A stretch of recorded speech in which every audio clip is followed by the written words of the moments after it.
Hi friends அனைவருக்கும் என்னுடைய இனிய வணக்கங்கள். கர்ப்பமாகி இருக்க பெண்கள் நிறைய பேர்த்துக்கு 7 மாதம் 9 மாதத்தில் வளைகாப்பு எதுக்கு போடுறாங்கங்கிறது நிறைய பேர்த்துக்கு தெரியுமா தெரியாதாங்கிறது தெரியாது.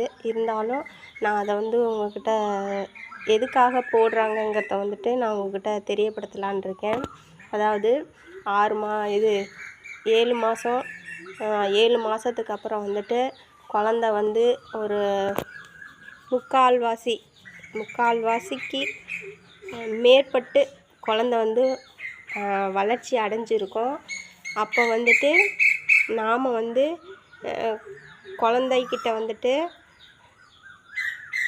நம்ம கையில் போட்டிருக்கோம்ல வளையல், அதோட சவுண்டை வச்சு தான் நம்மளோட அம்மா நம்ம கூட இருக்காங்கங்கிறது அந்த குழந்த உணரும். அதுக்கு வேண்டிட்டு தான்